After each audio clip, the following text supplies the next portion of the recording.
ವ್ಯಾಸಾಯ ಭವನಾಶಾಯ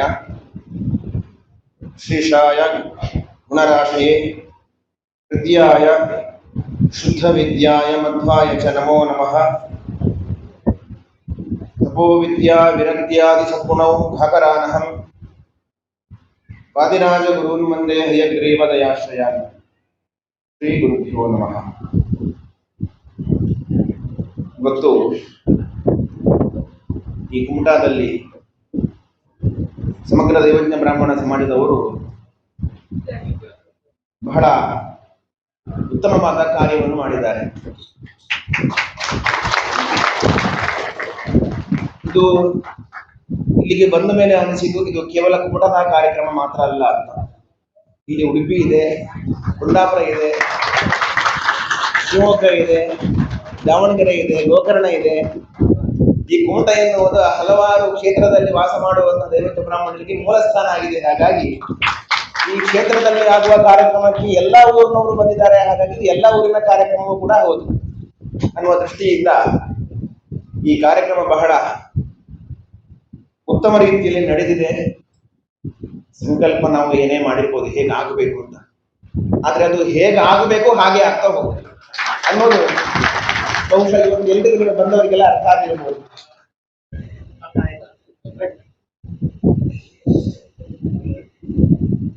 ಈಗಿನ ಕಾಲ ಹೇಗುಂಟು ಅಂತ ಕೇಳಿದ್ರೆ ನಾವೆಲ್ಲ ಬಹಳ ಒಂದು ಸ್ಪರ್ಧಾತ್ಮಕ ಯುಗದಲ್ಲಿ ಇದ್ದೇವೆ. ಪ್ರತಿಯೊಂದರಲ್ಲಿಯೂ ಸ್ಪರ್ಧೆ. ಕೇವಲ ವ್ಯಾಪಾರದಲ್ಲಿ ಮಾತ್ರ ಸ್ಪರ್ಧೆ ಅಲ್ಲ, ಕಾಂಪಿಟೇಷನ್ ಇರುವುದು ಕೇವಲ ಬಿಸಿನೆಸ್ ಅಲ್ಲಿ ಮಾತ್ರ ಅಲ್ಲ, ಈ ಬದುಕಿನಲ್ಲಿಯೂ ಸಂಸಾರದಲ್ಲಿಯೂ ಕೂಡ ಕಾಂಪಿಟೇಷನ್ ಉಂಟು. ನಾನು ಬೇಗ ಮಾಡಬೇಕು, ನನ್ನಿಂದ ಇದಾಗಬೇಕು, ನಾನು ಹೀಗೆ ಮಾಡಬೇಕು, ಹಾಗೆ ಮಾಡಬೇಕು ಅಂತ, ಎಲ್ಲವೂ ಬೇಗ ಆಗಬೇಕು ಅಂತ, ಇನ್ಸ್ಟಂಟ್ ಆಗಿ ಸಿಗಬೇಕು ಅಂತ. ಅದಕ್ಕೆ ಸರಿಯಾಗಿ ಜಗತ್ತು ಹಾಗೆ ಇದೆ.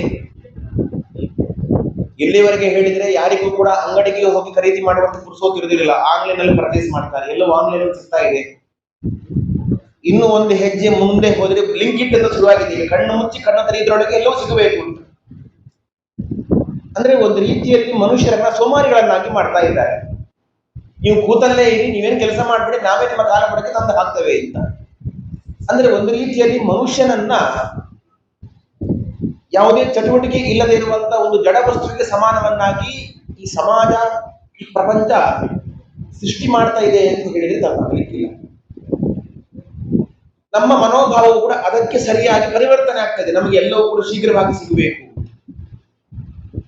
ಇನ್ಸ್ಟಂಟ್ ಆಗಿ ಆಗ್ಬೇಕು, ನಮ್ಗೆ ಎಲ್ಲವೂ ಬೇಗ ಆಗಬೇಕು. ಆದ್ರೆ ಈ ಅಧ್ಯಾತ್ಮದ ದಾರಿಯಲ್ಲಿ ಸಾಗಬೇಕಾದ್ರೆ ಈ ಮನೋಭಾವ ಇಟ್ಟುಕೊಂಡು ಬಂದ್ರೆ ಖಂಡಿತ ಇಲ್ಲಿ ನಮಗೆ ಸಾಧನೆ ಮಾಡ್ಲಿಕ್ಕೆ ಆಗುವುದಿಲ್ಲ. ಅಧ್ಯಾತ್ಮದ ದಾರಿಯೇ ಬೇರೆ. ಇಲ್ಲಿ ಯಾವುದು ಸುಲಭದಲ್ಲಿ ಸಿಗುವುದಿಲ್ಲ. ಕಷ್ಟಪಟ್ಟರೆ ಮಾತ್ರ ಫಲ ಸಿಗುವುದು ನಮಗೆ. ಸುಲಭದಲ್ಲಿ ಸಿಗಲಿ ಅಂತ ಹೇಳಿದ್ರೆ ಯಾವುದೂ ಕೂಡ ಸುಲಭದಲ್ಲಿ ಕೈಗೆ ತಕ್ಕುವುದಿಲ್ಲ. ಇಲ್ಲಿ ಇದು ಈ ಅಧ್ಯಾತ್ಮದ ದಾರಿ ಹಾಗಿರುತ್ತದೆ. ನೀವು ಹಾಗಂತೇಳಿ ಅದರಿಂದ ವಿಮುಖರಾಗಬಾರದು. ಅಯ್ಯೋ ನಾನು ಬಂದೆ, ನಾನು ಮಾಡಿದೆ, ನನಗೆ ಸಿಗಲಿಲ್ಲ ಅಲ್ವಾ ಅಂತ ವಿಮುಖರಾಗಲಿಕ್ಕಿಲ್ಲ. ನೀವು ನಿರಂತರವಾಗಿ ಪ್ರಯತ್ನವನ್ನು ಪಡ್ತಾ ಇರಬೇಕು.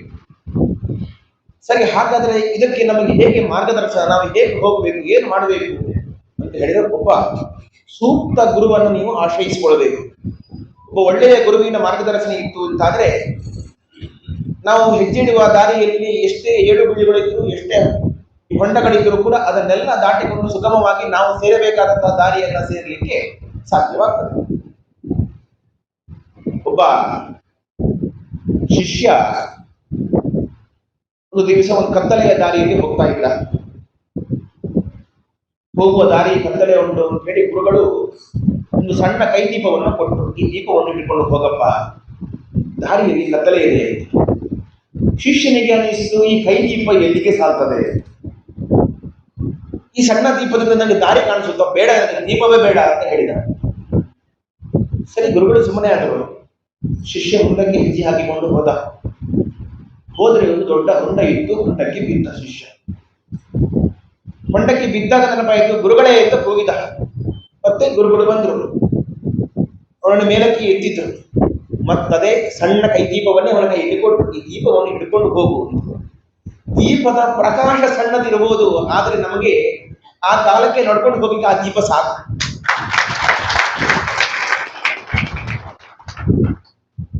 ಏನಿದ್ರ ತಾತ್ಪರ್ಯ? ನೀವು ಎಲ್ಲವನ್ನು ಒಂದೇ ಕಾಲದಲ್ಲಿ ಏಕಕಾಲದಲ್ಲಿ ಎಲ್ಲವನ್ನು ಪಡಿತೇವೆ ಅಂತ ಪ್ರಯತ್ನ ಮಾಡಲಿಕ್ಕೆ ಹೋಗಬೇಡಿ. ಮೊದಲಿಗೆ ದೊಡ್ಡದು ಸಿಗಬೇಕಂತ ನಿರೀಕ್ಷೆ ಮಾಡಬೇಡಿ. ಸಣ್ಣ ಸಣ್ಣ ಹೆಜ್ಜೆ ಇಟ್ಕೊಂಡು ಸಣ್ಣ ಸಣ್ಣ ಪದಾರ್ಥಗಳನ್ನು ಸ್ವೀಕರಿಸಿಕೊಂಡು ಆಮೇಲೆ ದೊಡ್ಡದನ್ನು ಪಡುವ ಪ್ರಯತ್ನವನ್ನು ನಾವೆಲ್ಲ ಮಾಡೋಣ. ನಮಗೆ ಕತ್ತಲೆಯ ದಾರಿಯಲ್ಲಿ ಹೋಗಬೇಕಾದ್ರೆ ದೊಡ್ಡ ಹೆಲೋಜಿನ್ ಲೈಟೇ ಬೇಕಾಗಿಲ್ಲ, ಸಣ್ಣ ಟಾರ್ಚ್ ಸಾಕು ನಮಗೆ ಹೋಗ್ಲಿಕ್ಕೆ. ಎಷ್ಟು ಬೇಕು? ನಮ್ಮ ದಿನನಿತ್ಯದ ಬದುಕಿನಲ್ಲಿ ನಮಗೆ ಬರುವಂತಹ ಕಷ್ಟ ನಷ್ಟಗಳಿಗೆ ಪರಿಹಾರಗಳು ಏನು ಬೇಕು? ಸಣ್ಣ ಪುಟ್ಟ ಪರಿಹಾರಗಳನ್ನ ಒಬ್ಬ ಗುರು ಅಂತ ಅನಿಸಿಕೊಂಡು ತೋರಿಸಿಕೊಡ್ತಾನೆ. ಈಗ ಮಾಡು, ಅದು ಸರಿಯಾಗ್ತದೆ, ಮುಂದಕ್ಕೆ ಹೋಗ್ತೀಯ ನೀನು. ನಿಮಗೆ ಜಗತ್ತನ್ನು ಗೆಲ್ಲುವಂತಹ ಉಪಾಯವನ್ನು, ಬ್ರಹ್ಮಾಂಡವನ್ನು ನೋಡುವ ಉಪಾಯವನ್ನು ಅವನು ಮೊದಲೇ ಹೇಳಬೇಕಾಗಿಲ್ಲ. ಸೋಪಾನ ಆರೋಹಣ ನ್ಯಾಯ ಅಂತ ಸಂಸ್ಕೃತದಲ್ಲಿ ಒಂದು ಮಾತಿದೆ. ಅಂದ್ರೆ ಒಂದು ಮೆಟ್ಟಿಲನ್ನೇ ಏರಬೇಕಾದ್ರೆ ನೀವು ಒಂದೊಂದೇ ಮೆಟ್ಟಿಲನ್ನ ನೀವು ಹೊತ್ತುಕೊಂಡು ಮೇಲಕ್ಕೆ ಹೋಗಬೇಕು. ಇಲ್ಲ ನಾನು ಒಮ್ಮೆಲೆ ಮೇಲಕ್ಕೆ ಹೋಗಬೇಕು ಅಂತ ಜಂಪ್ ಹೊಡೆದರೆ ಏನಾಗ್ತದೆ? ನೀವು ಕೈಕಾಲು ಮಾಡ್ಕೊಂಡು ಕೆಳಗೆ ಬೀಳ್ತೀರಿ ಅಷ್ಟೇ.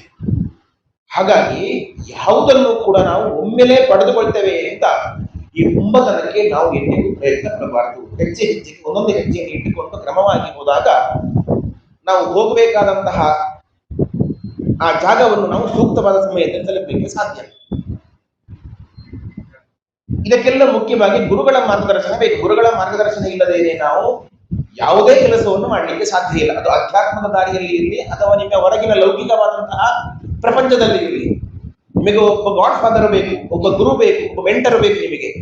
ಅಂದ್ರೆ ನಾವು ಹೋಗುವ ದಾರಿಯಲ್ಲಿ ನಾವು ಹೇಗೆ ಹೋಗ್ಬೇಕು ಅಂತ ನಮಗೊಬ್ಬ ಹಿಂದೆಯಿಂದ ಹೇಳುವವನು ಬೇಕು.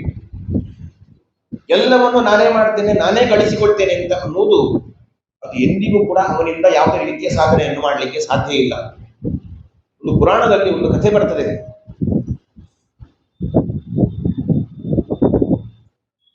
ಒಬ್ಬ ಋಷಿಗಳಿದ್ರು, ರೈಭ್ಯರು ಅಂತ. ಆ ರೈಭ್ಯನಿಗೆ ಇಬ್ಬರು ಮಕ್ಕಳಿದ್ರು, ಅರ್ವಾವಸು ಪರಾವಸು ಅಂತ ಅವರ ಇಬ್ಬರು ಮಕ್ಕಳ ಹೆಸರು. ಅವರ ಜೊತೆಯಲ್ಲಿ ಒಬ್ರು ಭರದ್ವಾಜರು ಅಂತ ಇನ್ನೊಬ್ಬರು ಋಷಿಗಳಿದ್ರು. ಭರದ್ವಾಜರ ಮಗ ಯವಕ್ರೀತ ಅಂತ ಅವನ ಹೆಸರು.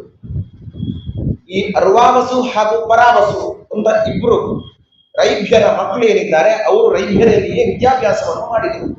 ಒಳ್ಳೆ ವಿದ್ಯಾಭ್ಯಾಸ ಮಾಡಿದ್ರು. ವಿದ್ಯಾಭ್ಯಾಸವನ್ನು ಮುಗಿಸಿ ಹೊರಗಡೆ ಬಂದ ಸಮಾಜದಲ್ಲಿ ಒಳ್ಳೆಯ ಗೌರವ ಅವರಿಗೆ.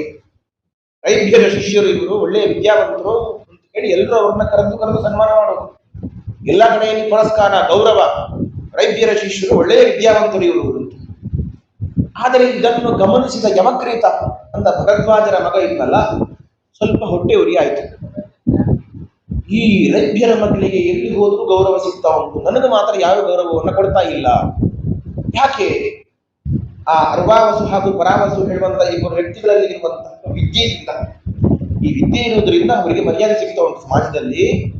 ಹಾಗಾಗಿ ನಾನು ಕೂಡ ಒಳ್ಳೆ ವಿದ್ಯಾವಂತನಾಗಬೇಕು ಅಂತ ಸಂಕಲ್ಪವನ್ನು ಯವಕ್ರೀತ ಮಾಡಿದ. ಸರಿ, ಏನ್ ಮಾಡಿ ವಿದ್ಯಾಭ್ಯಾಸವನ್ನು ಮಾಡಬೇಕು ಅಂತ, ವಿದ್ಯಾವಂತನಾಗಬೇಕಾದ್ರೆ ಏನ್ ಮಾಡಬೇಕಿತ್ತು? ನಿಮ್ಮ ಲೆಕ್ಕದಲ್ಲಿ ಏನ್ ಮಾಡಬೇಕಿತ್ತು?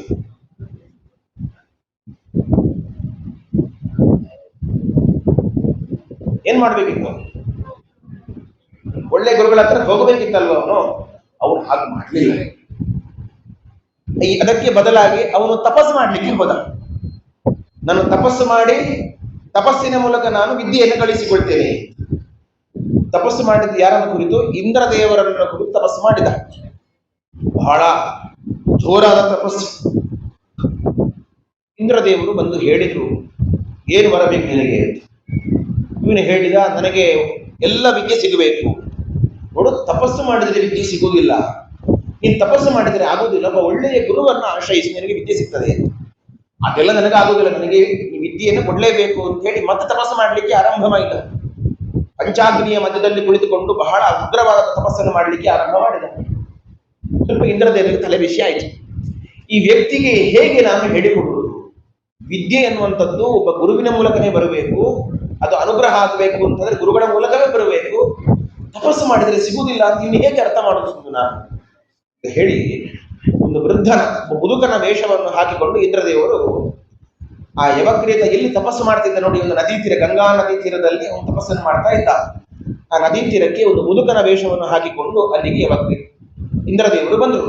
ವೃದ್ಧನ ವೇಷ, ಅಲ್ಲಿ ನದಿ ತೀರದಲ್ಲಿ ಕುಳಿತುಕೊಂಡು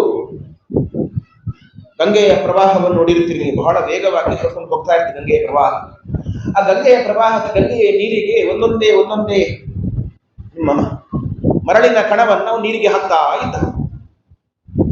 ಈ ಯವಕ್ರೀತ ತಪಸ್ಸು ಮಾಡ್ತಾ ಇದ್ದವನು ನೋಡ್ತಾನೆ, ಈ ಮುದುಕಪ್ಪ ಏನ್ ಮಾಡ್ತಾ ಇದ್ದಾನೆ, ನೀರಿಗೆ ಒಂದೊಂದೇ ಮರಳಿನ ಕಣಗಳನ್ನು ನೀರಿಗೆ ಹಾಕ್ತಾ ಇದ್ದಾನೆ. ಆವಾಗದಿಂದ ನೋಡ್ತಾ ಇದ್ದೇನೆ ನಾನು, ಬರೇ ನೀರಿಗೆ ಇವನು ಮರಳನ್ನ ಎಸೀತಾ ಇದ್ದಾನೆ. ಇಲ್ಲಿ ಕುತೂಹಲ ಪಡೀಲಿಕ್ಕೆ ಆಗಲಿಲ್ಲ. ಹೋಗಿ ಆ ವೃದ್ಧನ ಬಳಿಯಲ್ಲಿ ಕೇಳ್ತಾನೆ, ವೃದ್ಧರೇ, ಆವಾಗದಿಂದ ನೋಡ್ತಾ ಇದ್ದೇನೆ ನಾನು, ನೀವು ಆವಾಗಲಿಂದ ಕೂಡ ಮರಳಿನ ಕಣವನ್ನು ನೀರಿಗೆ ಹಾಕ್ತಾನೆ ಇದ್ದೀರಿ, ಈ ನದಿಗೆ ಯಾಕೆ ನೀವು ಈ ತರ ನೀವು ಮರಳನ್ನ ಹಾಕ್ತಾ ಇದ್ದೀರಿ, ಏನು ನಿಮ್ಮ ಸಮಸ್ಯೆ ಏನು ಎಂದು ಪ್ರಶ್ನೆ ಮಾಡಿದ. ಮುದುಕ ಹೇಳಿದ, ಇಲ್ಲ, ಈ ನದಿಯನ್ನ ದಾಟಿದ್ರೆ ಆ ಕಡೆ ಒಂದು ಹಳ್ಳಿ ಇದೆ, ನಾನು ಇಲ್ಲಿಂದ ಆ ಹಳ್ಳಿಗೆ ಹೋಗ್ಬೇಕಾಗಿದೆ, ನನಗೆ ನದಿಯನ್ನು ದಾಟಲಿಕ್ಕೆ ಆಗುವುದಿಲ್ಲ, ತುಂಬಾ ಪ್ರವಾಹ ಉಂಟು, ಹಾಗಾಗಿ ನಾನು ಒಂದು ಸೇತುವೆಯನ್ನ ಕಟ್ಟಬೇಕಾಗಿದೆ. ಸೇತುವೆಯನ್ನ ಕಟ್ಟಲಿಕ್ಕೆ ನಾನು ಮರಳನ್ನ ಎಸಿತಾ ಇದ್ದೇನೆ, ಮರಳನ್ನ ಎಷ್ಟು ಒಂದು ಸೇತುವೆ ಒಂದು ಕಟ್ಟಿ ಆಮೇಲೆ ನಾನು ನದಿ ದಾಟ್ಕೊಂಡು ಆ ಕಡೆ ಹೋಗ್ತೇನೆ ಅಂತ ಅವರದ್ದು ಹೇಳಿದ್ನಂತೆ. ಅವಾಗ ಯವಕ್ರೀತ ಹೇಳ್ತಾನೆ, ಏನು ವೃದ್ಧರೇ, ಏನು ಪ್ರವಾಹ ಹರಿತಾ ಇದೆ ನೋಡಿ, ಇದಕ್ಕೆ ನೀವು ಏನಾದ್ರೂ ಮರಳು ಎಸಿದ್ರೆ ಸೇತುವೆ ಕಟ್ಟಲಿಕ್ಕೆ ಆಗ್ತದ, ಯಾರು ಹೇಳಿದ್ ನಿಮಗೆ ಇದನ್ನೆಲ್ಲ ಅಂತ ಪ್ರಶ್ನೆ ಮಾಡಿದ್ದಂತೆ. ಅದಕ್ಕೆ ಆ ವೃದ್ಧರೇ ಹೇಳಿದ್ರು, ಇಲ್ಲ ಆಗ್ತದೆ. ಇಲ್ಲಿ ಒಬ್ಬ ಯವಕ್ರೀತ ಅಂತ ಒಬ್ಬ ಸಣ್ಣ ಹುಡುಗ ಇದ್ದಾನೆ, ಅವನು ಯಾವುದೇ ಗುರುವಿನ ಆಶ್ರಯ ಇಲ್ಲದೇನೆ ನಾನು ತಪಸ್ಸು ಮಾಡಿ ವಿದ್ಯೆ ಸಂಪಾದನೆ ಮಾಡ್ತೇನೆ ಅಂತ ಹೊರಟಿದಾನಂತೆ. ಅವನಿಗೆ ಹಾಗೆ ಗುರುವಿನ ಆಶ್ರಯ ಇಲ್ಲದೇನೆ ವಿದ್ಯೆ ಸಿಗುತ್ತೆ ಅಂತ ಆದ್ರೆ ನನಗೆ ಹಾಗೆ ಸೇತುವೆ ಕಟ್ಟಲಿಕ್ಕೆ ಆಗ್ಲಿಕ್ಕಿಲ್ಲ ಅಂತ ಹೇಳಿದ. ಆವಾಗ ಯವಕ್ರೀತನಿಗೆ ಸ್ವಲ್ಪ ಜ್ಞಾನೋದಯ ಆಯಿತು. ಕೊನೆಗೆ ಬಂದಂತಹ ವೃದ್ಧ ತೋರಿಸಿಕೊಂಡ, ತಾನು ಯಾರೋ ತೋರಿಸಿಕೊಂಡು ಬಂದವನು ಬೇರೆ ಯಾರೋ ಅಲ್ಲಪ್ಪ, ನಾನು ಇಂದ್ರನೇ ಬಂದಿದ್ದೇನೆ ಅಂತ. ಇಂದ್ರನೇ ಬಂದಿದ್ದೇನೆ ಅಂತ ಹೇಳಿದ ಮೇಲೆ ಮತ್ತೆ ಯವಕ್ರೀತ ಮತ್ತೆ ಚಿಗುರಿದ, ಇಲ್ಲ ನನಗೆ ನೀವು ವಿದ್ಯೆಯನ್ನ ಕೊಡ್ಲೇಬೇಕು, ನಾನು ವಿದ್ಯಾವಂತನಾಗ್ಲೇಬೇಕು, ನಾನು ಗುರುಗಳನ್ನೆಲ್ಲ ಆಶ್ರಯಿಸ್ಲಿಕ್ಕೆ ಹೋಗುದಿಲ್ಲ ಅಂತ ಹೇಳಿದ. ನೋಡಪ್ಪ, ಅದಾಗುದಿಲ್ಲ, ಇದು ಜಗತ್ತಿನ ನಿಯಮ ಅಲ್ಲ, ನೀನು ಗುರುಗಳನ್ನು ಆಶ್ರಯಿಸಬೇಕು, ನಿನ್ನ ತಪಸ್ಸಿಗೆ ನಾನು ಆ ವಿದ್ಯೆಯನ್ನು ನಾನು ಕೊಡ್ಲಿಕ್ಕೆ ಆಗುದಿಲ್ಲ, ಇಲ್ಲ ಕೊಡ್ಲೇಬೇಕು ಅಂತ ಹಠ ಹಿಡಿದ. ಸರಿ ಅಂತೇಳಿ ಇಂದ್ರದೇವರು ವರವನ್ನು ಕೊಟ್ಟರು, ನೀನು ವಿದ್ಯಾವಂತನಾಗು ಅಂತ. ಸಂತೋಷ ಆಯ್ತು ಯವಕ್ರೀತನಿಗೆ, ಈ ನನ್ನ ತಪಸ್ಸಿಗೆ ಫಲ ಸಿಕ್ಕಿತು ಅಂತ ಅಂದುಕೊಂಡ. ಆದರೆ ಏನಾಯ್ತು ಪರಿಣಾಮ, ಅವನಿಗೆ ಅಹಂಕಾರ ಬಂತು. ನನ್ನಂತ ವಿದ್ಯಾವಂತ ಜಗತ್ತಲ್ಲಿ ಯಾರೂ ಇಲ್ಲ ಅಂತ. ಇದು ಹೀಗೆ ನೋಡಿ, ಇನ್ಸ್ಟಂಟ್ ಆಗಿ ಪಡ್ಕೊಂಡ್ರೆ ಸಮಸ್ಯೆ ಆಗ್ತದೆ. ಹೀಗೆ ನಮ್ಗೆಲ್ಲ ಬೇಗ ಸಿಗಬೇಕು ಅಂತ ಇರ್ತದೆ ನಮಗೆ, ನಮ್ದೊಂದು ಬೇಕು, ನಮ್ದೊಂದು ಆಗ್ಬೇಕು ಅಂತ, ಮೊದಲು ನಮ್ದಾಗಬೇಕು ಅಂತ ಇವನು ಸಮಸ್ಯೆ ಇದೆ. ಅವನಿಗೆ ನೋಡಿ, ವಿದ್ಯೆ ಹೇಳುವಂಥದ್ದು ಹೇಗೆ ಒಂದು ಕಾಲದಲ್ಲಿ ಹೇಗಿತ್ತು ಅಂತ ಹೇಳಿದ್ರೆ, ಗುರುಕುಲ ವಾಸ ಮಾಡಬೇಕು. ಒಬ್ಬ ಯೋಗ್ಯ ಗುರುಗಳನ್ನು ಹೊಂದಿ ಗುರುಕುಲ ವಾಸವನ್ನು ಮಾಡಿ ಗುರುಗಳ ಸೇವೆಯನ್ನು ಮಾಡಿ ಆ ಮೂಲಕ ವಿದ್ಯೆಯನ್ನು ಸಂಪಾದಿಸಬೇಕು. ಇದು ಹಿಂದಿನ ಕಾಲ. ಈಗಿನ ಕಾಲದಲ್ಲೂ ಹಾಗೆ. ಒಂದು ಮಗುವಿಗೆ ನಮ್ಮ ಲೆಕ್ಕದಲ್ಲಿ ನಾವೊಂದು ಇಂಜಿನಿಯರಿಂಗು, MBBS ಇನ್ಯಾವುದೋ ಇತ್ಯಾದಿ ಏನೋ ಒಂದು ಓದಿಸಬೇಕು ಅಂತ ಇದ್ರೆ, ನೀವು ಹುಟ್ಟಿದ ಮಗುವನ್ನು ತೆಗೆದುಕೊಂಡು ನೀವು ಇಂಜಿನಿಯರಿಂಗ್ ಕಾಲೇಜಿಗೋ, MBBS ಕಾಲೇಜಿಗೋ, ಡಿಗ್ರಿ ಕಾಲೇಜಿಗೋ ಸೇರಿಸ್ತೀರಾ? ಮೊದಲು ನೀವು ಪ್ಲೇ ಸ್ಕೂಲಿಗೆ ಸೇರಿಸ್ತೀರಿ, LKG ಮಾಡ್ತೀರಿ, UKG ಮಾಡಿಸ್ತೀರಿ, ಪ್ರೈಮರಿ ಆಗಬೇಕು, ಹೈಸ್ಕೂಲ್ ಆಗಬೇಕು, PUC ಆಗಬೇಕು. ಹಂತವಾಗಿ ಆ ಮಗು ಜೀವನಾನುಭವವನ್ನು ಕಲಿತುಕೊಂಡು ವಿದ್ಯಾಭ್ಯಾಸವನ್ನು ಮಾಡಿ ಕೊನೆಗೆ ವೃತ್ತಿಪರ ಈ ತರಗತಿಗಳಿಗೆಲ್ಲ ಹೋಗಿ ವಿದ್ಯಾಭ್ಯಾಸವನ್ನು ಮಾಡಿ ಆಮೇಲೆ ಒಂದಷ್ಟು ಕೋಚಿಂಗ್ ಪಡ್ಕೊಂಡು ಆಮೇಲೆ ಅವನು ಅಂದುಕೊಂಡಂತ ವಿದ್ಯೆಯನ್ನು ಸಂಪಾದಿಸಿಕೊಳ್ಳಲಿಕ್ಕೆ ಸಾಧ್ಯ. ಲೌಕಿಕವಾದ ಜಗತ್ತಿನಲ್ಲಿಯೇ ಇಷ್ಟು ಹಂತಗಳುಂಟು ನಾವು ಸಾಧನೆ ಮಾಡಲಿಕ್ಕೆ. ಆದರೆ ಈ ವ್ಯಕ್ತಿ ಮಾತ್ರ ನನಗೆ ಎಲ್ಲವೂ ಕೂಡಲೇ ಸಿಗಬೇಕು ಅಂತ ಹೊರಟ. ಇದು ಸಾರ್ಥಕ ಆಗುವುದಿಲ್ಲ. ಈ ವ್ಯಕ್ತಿಗೆ ಅಹಂಕಾರ ಬಂತು, ನನಗೆಲ್ಲ ಬಂತು, ನನಗೆಲ್ಲ ಸಿಕ್ಕಿತು ಅಂತ. ಇದರ ಪರಿಣಾಮ ಮುಂದೆ ಏನಾಯಿತು? ಇದು ಬಹಳ ಕುತೂಹಲ. ಈ ರೈಭ್ಯರಿಗೆ ಇಬ್ಬರು ಮಕ್ಕಳಿದ್ರಲ್ವ, ಅರ್ವಾವಸು ಪರಾವಸು ಅಂತ. ಅದರಲ್ಲಿ ಈ ಅರ್ವಾವಸು ಹೇಳುವಂತಹ ವ್ಯಕ್ತಿಯ ಹೆಂಡತಿ ಬಹಳ ಚೆನ್ನಾಗಿತ್ತು ನೋಡ್ಲಿಕ್ಕೆ, ಒಳ್ಳೆ ಸ್ಪರ್ಧೃತಿ. ಅವಳನ್ನು ಕಂಡು ಈ ಯವಕ್ರೀತನಿಗೆ ಮನಸ್ಸಾಯ್ತು, ನನಗೆ ಹೆಣ್ಣು ಮಗಳು ಬೇಕು ಅಂತ. ಇದು ನೋಡಿ, ಇದು ವಿವೇಕ ಇಲ್ಲದಿರುವಂತಹ ವಿದ್ಯೆ. ಅವನಿಗೆ ಏನ್ ಮಾಡಬೇಕು ಏನ್ ಮಾಡಬಾರದು ಅನ್ನೋ ವಿವೇಕ ಅವನಿಗೆ ಇಲ್ಲ, ಬುದ್ಧಿ ಇಲ್ಲ, ಒಬ್ಬ ಯೋಗ್ಯ ಗುರುವಿನ ಉಪದೇಶ ಇಲ್ಲ. ಅವನು ಸ್ವಲ್ಪ ಕೆಟ್ಟ ರೀತಿಯಲ್ಲಿ ವರ್ತಿಸಿಕೊಂಡ ಅವಳ ಮುಂದೆ ಹೋಗಿ. ಆ ಹೆಣ್ಣು ಮಗಳಿಗೆ ಮನಸ್ಸಿಗೆ ಬಹಳ ಬೇಸರ ಆಯಿತು. ಅಯ್ಯೋ, ನನ್ನನ್ನ ಮುಂದೆ ಬಂದು ಆ ಯುವಕ ರೀತಿ ಈ ರೀತಿಯಾಗಿ ವರ್ತಿಸಿ ಬಿಟ್ಟಲ್ವಾ. ಆ ಹೆಣ್ಮಗಳು ನೇರವಾಗಿ ಹೋಗಿ ತನ್ನ ಮಾಮನ ಬಳಿಯಲ್ಲಿ ಹೋಗಿ ತನ್ನ ಬೇಸರವನ್ನು ಹೇಳಿಕೊಂಡು ರೈಬೇರೆ ಬಳಿಯಲ್ಲಿ, ಮಾವ ನನಗೆ ಹೀಗೆ ಆ ಯುವಕ ರೀತಿ ಬಂದು ಅವಮಾನ ಮಾಡಿಬಿಟ್ಟ ಅಂತ. ರೈಬೇರಿಗೆ ಅನಿಸ್ತು, ನಿಮಗೆ ಒಂದು ಒಳ್ಳೆಯ ಬುದ್ಧಿಯನ್ನು ಕಲಿಸಬೇಕು. ಒಂದು ಕೃತ್ಯವನ್ನ ಪ್ರಯೋಗ ಮಾಡಿ ಆ ಹೆಣ್ಣುಮಗಳು ಹೇಗಿದ್ದಾಳೋ ಅದೇ ರೀತಿಯಾಗಿ ಒಂದು ತದ್ರೂಪವನ್ನು ಸೃಷ್ಟಿಸಿ ಯವಕ್ರೀತನ ಹತ್ತಿರಕ್ಕೆ ಕಳಿಸಿದ್ರು. ಯವಕ್ರೀತ ಏನು ಮಾಡ್ತಾರೆ, ಮತ್ತದೇ ಈ ಹಿಂದಿನ ಚಾಳಿಯನ್ನು ಮುಂದುವರಿಸಿದ. ಬಹಳ ಅಸಭ್ಯವಾಗಿ ವರ್ತಿಸಿದ ಪರಿಣಾಮವಾಗಿ ಯವಕ್ರೀತ ಅದರ ಮುಂದೆ, ಆ ಕೃತ್ಯದ ಮುಂದೆ ಸುಟ್ಟು ಭಸ್ಮ ಆಗಿ ಹೋದ, ನಾಶವನ್ನು ಹೊಂದಿದ. ಈ ಒಟ್ಟು ಕಥೆಯ ಸಾರಾಂಶ ನಮಗೆ ಏನು? ಈ ಕಥೆ ನಮಗೇನು ತೋರಿಸ್ಕೊಡ್ತಾ ಇದೆ? ನೀವು ಯಾವುದನ್ನು ಕೂಡ, ಯಾವುದೇ ಒಂದು ವಿದ್ಯೆಯನ್ನು ಕೂಡ ಸುಲಭವಾಗಿ ಗಳಿಸಿಕೊಳ್ಳಬಹುದು ಅಂತ ಹೇಳಿ ಇಂಥ ಕೆಟ್ಟ ಪ್ರಯತ್ನಕ್ಕೆ ಕೈ ಹಾಕಬೇಡಿ, ಅದು ದಕ್ಕುವುದಿಲ್ಲ ನಮಗೆ. ಒಬ್ಬ ಈ ಯವಕ್ರೀತನಂತ ಒಬ್ಬ ವ್ಯಕ್ತಿ ತಪಸ್ಸು ಮಾಡಿ ಎಲ್ಲವನ್ನು ಗಳಿಸಿಕೊಳ್ತೇನೆ ಅಂತ ಹೋದ. ಇದರ ಪರಿಣಾಮ ಏನಾಯಿತು? ಅವಿವೇಕತನದಿಂದ ತಾನು ಅಸಭ್ಯವಾಗಿ ವರ್ತಿಸಿ ತನ್ನ ನಾಶವನ್ನ ತಾನೇ ಮಾಡಿಕೊಂಡ. ತಾನು ತೋಡಿದ ಹೊಂಡಕ್ಕೆ ತಾನೇ ಬಿದ್ದು ತನ್ನ ಮರಣವನ್ನ ತಾನು ಕಂಡುಕೊಂಡ. ಹಾಗಾಗಿ ನಮ್ಮ ಗುರುಗಳು, ನಮ್ಮ ಹಿರಿಯರು ಅಂತ ತೋರಿಸಿಕೊಟ್ಟ ಮಾರ್ಗದಲ್ಲಿ, ಅವರು ಕೊಟ್ಟಂತ ಉಪದೇಶದ ದಾರಿಯಲ್ಲಿ ನಾವು ನಡೆದಾಗ ಮಾತ್ರ ನಾವು ಸೇರಬೇಕಾದಂತಹ ಜಾಗವನ್ನು ಸೇರಬಹುದು, ಮಾಡಬೇಕಾದಂತಹ ಸಾಧನೆ ನಮ್ಮಿಂದ ಆ ಗುರುಗಳು ಮಾಡಿಸ್ತಾರೆ ಅನ್ನುವ ದೊಡ್ಡ ಸಂದೇಶವನ್ನು ನಮಗೆ ಈ ಕಥೆ, ಈ ಪುರಾಣದ ಕಥೆ ನಮಗೆ ತೋರಿಸಿಕೊಡ್ತದೆ. ಹಾಗೆಲ್ಲ ನಮಗೆಲ್ಲ ಗುರುಗಳು ಯಾರು? ಇದೊಂದು ಪ್ರಶ್ನೆ. ನಾವು ಯಾರನ್ನು ಆಶ್ರಯಿಸಬೇಕು, ಯಾರನ್ನು ಗುರುವನ್ನು ಸ್ವೀಕರಿಸಿಕೊಳ್ಬೇಕು? ಈ ಜಗತ್ತಲ್ಲಿ ಬೇಕಾದಷ್ಟು ಮಂದಿ ಗುರೂಜಿಗಳಿದ್ದಾರೆ. ನೀವು ಒಂದು ಈಗಿನ ಸೋಷಿಯಲ್ ಮೀಡಿಯಾ ಓಪನ್ ಮಾಡಿದರೆ ಸಾಕು, ಎಷ್ಟು ಜನ ಬೇಕು ಗುರೂಜಿ ಗುರೂಜಿ ಗುರೂಜಿ. ಈ ಒಂದು ಚಾಟ್ ಜಿಪಿಟಿಯಲ್ಲೋ ಅಥವಾ ಗೂಗಲ್ ಅಲ್ಲೋ ಒಂದು ಗುರೂಜಿ ಅಂತ ನೀವು ಬರೀ ಟೈಪ್ ಮಾಡಿ ಸಾಕು, 1000 ಜನ ಗುರೂಜಿಗಳ ಹೆಸರು ಬರ್ತದೆ. ಈ 1000 ಜನರಲ್ಲಿ ನೀವು ಯಾರನ್ನು ನೀವು ಹೋಗಿ ಕೇಳ್ತೀರಿ? ಒಬ್ಬೊಬ್ಬರು ಒಂದೊಂದು ರೀತಿ ದಾರಿ ಅಂತ ಹೇಳ್ತಾರೆ. ಮತ್ತೆ ಗೊಂದಲ ಮನಸ್ಸಿಗೆ, ಅವರು ಹೇಳಿದ್ದು ಕೇಳಬೇಕು, ಇವರು ಹೇಳಿದ್ದು ಕೇಳಬೇಕು, ಅದು ಮಾಡಬೇಕು, ಇದು ಮಾಡಬೇಕು, ಹೇಗೆ ಮಾಡಬೇಕು. ಅದಕ್ಕೆ ಈ ಗೊಂದಲಗಳಿಗೆ ನಮಗೆ ನಿಮಗೆ ಅವಕಾಶವೇ ಇಲ್ಲ. ಈ ಗೊಂದಲಗಳ ಆಗುವಂತಹ ಅವಕಾಶವನ್ನು ನಮ್ಮ ಹಿರಿಯರು ನಮಗೆ ಮಾಡಿಕೊಡ್ಲೇ ಇಲ್ಲ. ದೊಡ್ಡ ಗುರುಗಳನ್ನ, ಶ್ರೇಷ್ಠ ಗುರುಗಳನ್ನ, ಸತ್ಯಲೋಕದ ಅಧಿಪತಿಗಳಾದಂತಹ ಆ ವಾಯುದೇವರ ಸ್ಥಾನಕ್ಕೆ ಬರುವಂತಹ ಗುರುಗಳನ್ನ, ಶ್ರೀ ವಾದಿರಾಜ ಗುರು ಸಾರ್ವಭೌಮರನ್ನ ನಮಗೆಲ್ಲ ಗುರುಗಳಾಗಿ ಕೊಟ್ಟಿದ್ದಾರೆ. ಒಳ್ಳೆಯ ಗುರುಗಳು ಬೇಕು ಅಂತ ಹಾದಿ ಬೀದಿ ತಿರುಗಾಡ್ಲಿಕ್ಕೆ ಹೋಗಬೇಡಿ, ಹಾದಿ ಬೀದಿಯ ಬಾಬಾಗಳನ್ನು ಹುಡುಕಿಕೊಂಡು ಹೋಗಬೇಡಿ. ಶ್ರೇಷ್ಠ ಗುರುಗಳ ಪಾದವನ್ನು ಹಿಡಿಯಿರಿ, ಜೀವನದಲ್ಲಿ ಉದ್ಧಾರ ಆಗ್ತೀರಿ ಅಂತ ನಮ್ಮ ಹಿರಿಯರನ್ನು ಸರಿ. ಹಾಗಾದ್ರೆ ನಾವು ಇನ್ಮೇಲೆ ಏನ್ ಮಾಡಬೇಕು? ವಾದಿರಾಜರ ಪಾದವನ್ನು ಆಶ್ರಯಿಸಬೇಕು. ನೀವು ವಾದಿರಾಜರ ಪಾದವನ್ನು ಆಶ್ರಯಿಸಿದ್ರೆ ನಿಮ್ಮಿಂದ ಆಗದೇ ಇರುವ ಕೆಲಸಗಳಿಲ್ಲ, ಎಲ್ಲವನ್ನು ವಾದಿರಾಜರು ಮಾಡಿಸ್ತಾರೆ. ಇದಕ್ಕೆ ಯಾವುದು ಉದಾಹರಣೆ? ಯಾವುದು? ನೀವು ಬೇರೆ ಉದಾಹರಣೆ ನೋಡ್ಲಿಕ್ಕೆ ಹೋಗಬೇಡಿ, ನಿಮ್ಮ ಕುಲದ ಮೂಲ ವ್ಯಕ್ತಿಯ ಉದಾಹರಣೆಯನ್ನೇ ಇಟ್ಕೊಳ್ಳಿ. ಅವತ್ತು ಆ ಒಬ್ಬ ದೈವಜ್ಞ ಬ್ರಾಹ್ಮಣ ಒಂದು ವಿಗ್ರಹವನ್ನು ಮಾಡ್ಲಿಕ್ಕೆ ಹೋಗಿ, ಅದೇನೋ ಅದು ವಿಗ್ರಹ ಬದಲಾಗಿ ಗಣಪತಿ ಮಾಡ್ಲಿಕ್ಕೆ ಹೋಗಿ ಹಯಗ್ರೀವಾಗಿ ಪರಿವರ್ತನೆ ಆಗಿ, ಎಲ್ಲವೂ ಕೂಡ ಏನು ಭಗವಂತನಿಗೆ ಒಂದು ಸಂಕಲ್ಪ ಇತ್ತು. ಏನಾದರೂ ಮಾಡಿ ಈ ಕುಲವನ್ನು ಉದ್ಧಾರ ಮಾಡಬೇಕಲ್ವಾ, ಈ ಸಮಾಜವನ್ನು ಮೇಲಕ್ಕೆತ್ತಬೇಕಲ್ವಾ? ಏನು ಮಾಡಲಿ? ಸಾಕ್ಷಾತ್ ಹಯಗ್ರೀವ ದೇವರೇ ವಾದಿರಾಜ ಗುರು ಸಾರ್ವಭೌಮರನ್ನ ದೈವಜ್ಞ ಬ್ರಾಹ್ಮಣ ಸಮಾಜಕ್ಕೆ ಪರಿಚಯಿಸಿಕೊಟ್ಟಿದ್ದಾರೆ. ಬೇರೆ ಯಾರು ಪರಿಚಯ ಮಾಡಿಕೊಟ್ಟದಲ್ಲ, ಸಾಕ್ಷಾತ್ ಹಯಗ್ರೀವ ದೇವರೇ ವಾದಿರಾಜ ಗುರುಗಳನ್ನು ತೋರಿಸಿಕೊಟ್ಟಿದ್ದಾರೆ. ಇವರನ್ನು ಹಿಡ್ಕೊಳ್ಳಿ, ನನ್ನ ಹತ್ರಕ್ಕೆ ಬರ್ಬೋದು ನೀವು ಅಂತ ಹಯಗ್ರೀವ ದೇವರು ತೋರಿಸಿಕೊಟ್ಟಂತಹ ಮಾರ್ಗ. ಈ ಹಯಗ್ರೀವ ದೇವರು ತೋರಿಸಿಕೊಟ್ಟಂತಹ ಮಾರ್ಗ ಯಾವುದು? ವಾದಿರಾಜರ ಮಾರ್ಗ. ವಾದಿರಾಜರ ಮಾರ್ಗವನ್ನು ನೀವು ಹಿಡಿದುಕೊಂಡ್ರೆ ನೀವು ಹಯಗ್ರೀವ ದೇವರನ್ನ ಸೇರಬಹುದು, ಹಯಗ್ರೀವ ದೇವರ ಅನುಗ್ರಹವನ್ನು ಸಂಪಾದಿಸಿಕೊಳ್ಳಬಹುದು. ಹಾಗಾಗಿ ಮಾರ್ಗದಿಂದ ನಾವೆಲ್ಲ ವಂಚಿತರಾಗುವುದು ಬೇಡ ಅನ್ನುವ ಆಶಯ ನಮ್ಮದಷ್ಟೇ. ನೀವೆಲ್ಲ ಈ ಶ್ರದ್ಧೆಯನ್ನ ನೀವು ಮಾಡಿದ್ದೀರಿ, ಗುರುಭಕ್ತಿಯನ್ನ ತೋರಿಸಿದ್ದೀರಿ, ನಿಮ್ಮ ಹಿರಿಯರೆಲ್ಲ ಅದನ್ನೆಲ್ಲ ಮಾಡಿದ್ದಾರೆ. ಅದಕ್ಕೆ ಸಾಕ್ಷಿಯೇ ಇವತ್ತಿನ ಕಾರ್ಯಕ್ರಮ. ಇಲ್ಲದೆ ಇದ್ರೆ ಈ ಕುಮಟಾದಲ್ಲಿ ಇಷ್ಟು ಜನ ಸೇರ್ಲಿಕ್ಕೆ ಸಾಧ್ಯ ಇಲ್ಲ. ಎಲ್ಲರೂ ಕೂಡ ಬಹಳ ಶ್ರದ್ಧೆಯಿಂದ ಈ ಕಾರ್ಯಕ್ರಮದಲ್ಲಿ ಭಾಗವಹಿಸಿದ್ದೀರಿ.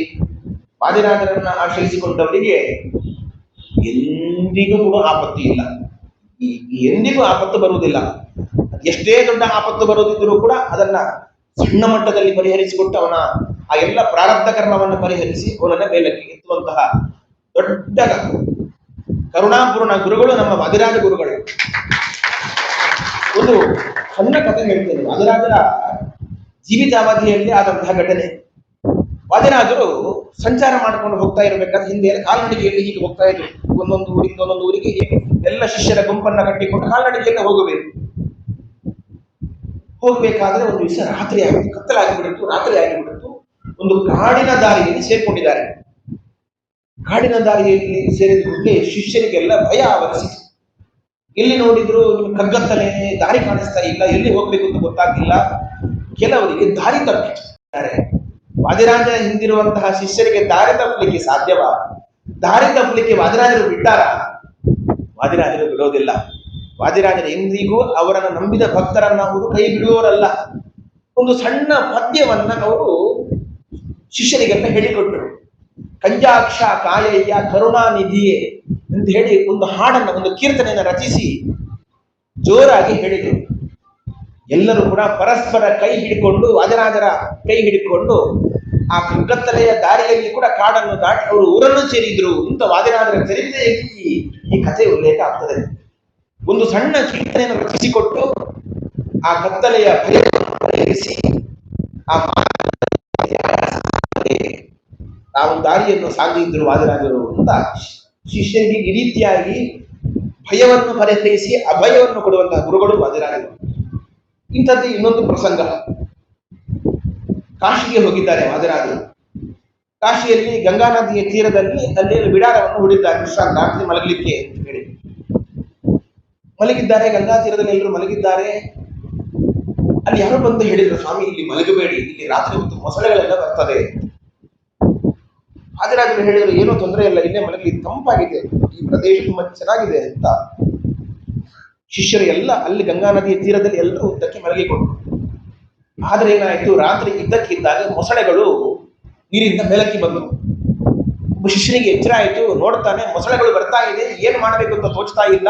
ಒಂದು ಜೋರಾಗಿ ಕೂಗ್ಲಿಕ್ಕೆ ಆರಂಭ ಮಾಡಿದ್ರು, ಗುರುಗಳೇ ಮೊಸಳೆಗಳು ಬರ್ತಾ ಇದೆ, ಏನ್ ಮಾಡ್ಬೇಕು ನಮಗೆ ಅಂತ. ಒಂದೆರಡು ಮೊಸಳೆ ಆದ್ರೆ ಓಡಿ ಹೋಗ್ಬೋದು, ಹಿಂಡು ಮೊಸಳೆಗಳು ಒಮ್ಮೆಲೆ ಮೇಲಕ್ಕೆ ಬಂದ್ರೆ ಏನ್ ಮಾಡ್ಬೇಕಿತ್ತು? ಶಿಷ್ಯನಿಗೆ ತಾರೆ ತೋಚಿದ್ದೇನೆ. ವಾದಿರಾಜರನ್ನ ಜೋರಾಗಿ ಕೂಗುತ್ತಾರೆ. ವಾದಿರಾಜರು ಬರ್ತಾರೆ. ಒಂದು ಕಡ್ಡಿಯನ್ನ ತೆಗೆದುಕೊಂಡು ಆ ನದಿ ತೀರದಲ್ಲಿ ಒಂದು ಉದ್ದದ ಗೆರೆಯನ್ನ ಇಳಿತಾರೆ. ಆ ಗೆರೆಯನ್ನು ದಾಟಿ ಮೊಸಳೆಗಳು ಮುಂದಕ್ಕೆ ಬರಬಾರದು ಅಂತ. ನಿಮಗೆ ಇನ್ನೂ ಸರಳವಾಗಿ ಹೇಳಬೇಕಂದ್ರೆ ಲಕ್ಷ್ಮಣ ರೇಖೆ ಹಾಕ್ತಿರಲ್ಲ, ಜಿರಳೆ ಬರ್ತದೆ. ಹಾಗೆ ಆ ಲಕ್ಷ್ಮಣ ರೇಖೆಗೆ ದಾಟಿ ಜಿರಳೆ ಬರ್ತದೆ. ಆದ್ರೆ ವಾದಿರಾಜರು ಹಾಕಿದ ರೇಖೆಯನ್ನು ದಾಟಿ ಯಾವ ಮೊಸಳೆಗಳು ಕೂಡ ಮುಂದಕ್ಕೆ ಬರಲಿಲ್ಲ. ಶಿಷ್ಯರೆಲ್ಲ ಬಹಳ ಸಂತೋಷ ಪಟ್ಟರಂತೆ. ವಾದಿರಾಜರನ್ನು ಆಶ್ರಯಿಸಿದವರಿಗೆ ಯಾವ ಭಯ ತಾನೇ ಬರ್ಲಿಕ್ಕೆ ಸಾಧ್ಯ? ಯಾವ ಭಯವೂ ಕೂಡ ಜೀವನದಲ್ಲಿ ಬರ್ಲಿಕ್ಕೆ ಸಾಧ್ಯ ಇಲ್ಲ ಅಂತ ಹೇಳಿ ಶಿಷ್ಯರಿಗೆ ಮತ್ತೆ ಆ ನಂಬಿಕೆ ಜಾಸ್ತಿ ಆಯಿತು. ಇಂತಹ ಹಲವಾರು ಉದಾಹರಣೆಗಳನ್ನು ನಾವು ಕಾಣಬಹುದು. ವಾದಿರಾಜರನ್ನು ಆಶ್ರಯಿಸಿದವರಿಗೆ ಜೀವನದಲ್ಲಿ ಯಾವುದೇ ಭಯ ಇಲ್ಲ ಅಂತ. ಹಾಗಾಗಿ ವಾದಿರಾಜರನ್ನು ನಾವು ಕಾಮಧೇನು ಅಂತ ಕರೆಯಿತು. ಕಾಮಧೇನು ಅಂದ್ರೆ ಏನು? ಅದು ಒಂದು ದೇವಲೋಕದ ಹಸು. ದೇವತೆಗಳಿಗೆ ಏನಾದ್ರೂ ಅವರಿಗೆ ಅಪೇಕ್ಷೆ ಇದ್ರೆ, ಅವರ ಅಭೀಷ್ಟಗಳಿದ್ರೆ ಆ ಕಾಮಧೇನುವಿನ ಮುಂದೆ ಹೋಗಿ ಹೇಳ್ತಾರೋ, ನನಗೆ ಇಂಥದ್ದೊಂದು ಬೇಕಪ್ಪ ಅಂತ. ಆ ಕಾಮಧೇನು ಬೇಕಾದದ್ದನ್ನೆಲ್ಲ ಕೊಡ್ತಾ ಇತ್ತು, ಅಭೀಷ್ಟವನ್ನು ಕೊಡ್ತಾ ಇತ್ತು. ಹಾಗಾಗಿ ಕಾಮಧೇನು ಅಂತ, ಕಾಮಿಸಿದ್ದನ್ನ ಕೊಡುವಂತಹ ಒಂದು ಹಸು ಅದು. ಕಲಿಯುಗದಲ್ಲಿ ನಮಗೆ ಅಂತಹ ದೇವಲೋಕದಲ್ಲಿ ಇರುವಂತಹ ಕಾಮಧೇನು ಕೇವಲ ದೇವತೆಗಳಿಗೆ ಮಾತ್ರ, ಮನುಷ್ಯರಿಗೆ ಸಿಗುವುದಿಲ್ಲ. ಆದರೆ ನಾವೇನು ಈ ಭಾಗ್ಯದಿಂದ ವಂಚಿತರಾಗಲಿಲ್ಲ. ನಮಗೆ ಕಾಮಧೇನು ಯಾರು ಅಂದ್ರೆ ವಾದಿರಾಜರೇ ಕಾಮಧೇನು ಅಂತ ಇದ್ದಾರೆ. ಕಾಮಧೇನು ಯಥಾಪೂರ್ವಂ ಸರ್ವಾಭೀಷ್ಟ ಫಲಪ್ರದ ತಥಾ ಕಲವು ವಾದಿರಾಜ ಶ್ರೀಪಾದೋ ಭೀಷ್ಟದ ಸತಾಂ ಅಂತ ವಾದಿರಾಜರನ್ನ ಸ್ತೋತ್ರ ಮಾಡಬೇಕಾದ್ರೆ ಹಾಗೆ ಹೇಳ್ತೇವೆ. ಕಾಮಧೇನು ಹೇಗೆ ಎಲ್ಲ ಅಭಿಷ್ಟವನ್ನ ಆ ಕಾಲದಲ್ಲಿ ನೀಡ್ತಾ ಇತ್ತೋ ಅದೇ ರೀತಿಯಾಗಿ ಕಲಿಯುಗದಲ್ಲಿ ಇರುವಂತಹ ಈ ವಾದಿರಾಜರು ಕಾಮಧೇನುವಿನಂತೆ ಎಲ್ಲ ಭಕ್ತರ, ಎಂತಹ ಭಕ್ತರ, ಸಜ್ಜನರಾದ ಭಕ್ತರ ಅಭೀಷ್ಟವನ್ನ ಈಡೇರಿಸ್ತಾ ಇದ್ದಾರೆ ಅಂತ. ಹಾಗಾಗಿ ವಾದಿರಾಜರನ್ನು ಹೋಗಿ ಪ್ರಾರ್ಥನೆ ಮಾಡಬೇಕಾದರೂ ಕೂಡ ಸ್ವಲ್ಪ ನಮ್ಮಲ್ಲಿಯೂ ಕೂಡ ಕ್ವಾಲಿಫಿಕೇಶನ್ಸ್ ಇದೆ. ನೀವು ನಿರ್ವಂಚನೆಯಿಂದ ಪ್ರಾರ್ಥನೆ ಮಾಡಬೇಕು. ಏನೋ ಒಂದು ಕೆಟ್ಟ ಮಾಡಿದ್ರೆ ಇನ್ನೊಬ್ಬರಿಗೆ ಹಾಳಾಗ್ಲಿ ಅಂತ ನೀವು ಏನಾದರೂ ಒಂದು ಮನಸ್ಸಲ್ಲಿ ಇಟ್ಟುಕೊಂಡು ಪ್ರಾರ್ಥನೆ ಮಾಡಿದ್ರೆ ಅದೆಲ್ಲ ಫಲಿಸುವುದಿಲ್ಲ. ಈ ಕಾಮಧೇನು ಹೇಗೆ ಹೇಳಿದ್ರೆ ಅದು ಬೇಡಿದ್ದೆಲ್ಲ ಕೊಡ್ತದೆ. ವಾದಿರಾಜರೆಂಬ ಕಾಮಧೇನು ಹಾಗಲ್ಲ, ಒಂದು ಹೆಜ್ಜೆ ಕಾಮಧೇನುವಿಗಿಂತ ಮುಂದೆ ಇದ್ದಾರೆ ವಾದಿರಾಜರು.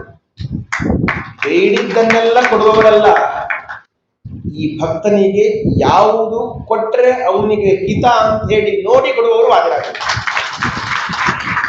ಒಂದು ಸಣ್ಣ ಉದಾಹರಣೆ ಹೇಳ್ತೇನೆ ನಾನು. ವಾದಿರಾಜರು ಹೀಗೆ ಸಂಚಾರದಲ್ಲಿ ಹೋಗ್ತಾ ಇರಬೇಕಾದ್ರೆ ಒಂದು ಊರಿಗೆ ಹೋದ್ರು. ಆ ಊರಿನಲ್ಲಿ ಒಬ್ಬ ಧನಿಕ ಇದ್ದ, ಒಳ್ಳೆ ಸಂಪತ್ತಿತ್ತು, ದುಡ್ಡಿತ್ತು, ಬೇಕಾದಷ್ಟು ಸಂಪತ್ತಿತ್ತು. ಅವನಿಗೆ ಕೊರತೆ ಏನಿತ್ತು ಹೇಳಿದ್ರೆ ಅವನಿಗೆ ಮಕ್ಕಳೇ ಇರಲಿಲ್ಲ. ಮಕ್ಕಳಾಗ್ಲಿಲ್ಲ ಅಂತ ಮನಸ್ಸಿಗೆ ಬಹಳ ಬೇಸರ ಆಗಿತ್ತು ಅವನಿಗೆ. ಅಯ್ಯೋ, ಇಷ್ಟೆಲ್ಲ ಸಂಪತ್ತುಂಟು, ನನಗೆ ಮಕ್ಕಳೇ ಆಗ್ಲಿಲ್ಲಲ್ಲ ಅಂತ. ಬೇಕಾದಂತ ಎಲ್ಲ ವ್ರತ ಮಾಡಿದ, ಪೂಜೆ ಮಾಡಿದ, ಎಲ್ಲ ಏನು ಮಾಡಬೇಕು ಮಕ್ಕಳಾಗ್ಲಿಕ್ಕೆ ಎಲ್ಲ ಸೇವೆ ಮಾಡಿದ್ದಾನೆ. ಏನು ಮಾಡಿದ್ರೆ ಮಕ್ಕಳಾಗ್ಲಿಲ್ಲ. ಕೊನೆಗೆ ಯಾರೋ ಹೇಳಿದ್ರು, ನಿಮ್ಮ ಊರಿಗೆ ವಾದಿರಾಜರು ಅಂತ ದೊಡ್ಡ ಗುರುಗಳು ಬಂದಿದ್ದಾರೆ, ನೀನು ಹೋಗಿ ಅವರನ್ನು ಹೋಗಿ ಕೇಳು, ನಿನಗೆ ಮಕ್ಕಳಾದರೂ ಆಗುವುದು ಅಂತ. ಸರಿ ಅಂತ ಹೇಳಿ ಈ ಧನಿಕ ಹೋಗಿ ವಾದಿರಾಜರನ್ನ ಪ್ರಾರ್ಥನೆ ಮಾಡಿದ. ಸ್ವಾಮಿ, ನನಗೆ ಬೇಕಾದಷ್ಟು ಸಂಪತ್ತು ಉಂಟು, ಸಂಪತ್ತಿಗೇನು ಕೊರತೆ ಇಲ್ಲ, ನಿಮಗೇನು ಬೇಕು ಹೇಳಿ ನಾನೆಲ್ಲ ಕೊಡ್ತೇನೆ, ಆದರೆ ನನಗೊಂದು ಮಗು ಬೇಕು, ಮಗು ಆಗುವಂತ ಅನುಗ್ರಹ ಮಾಡಿ.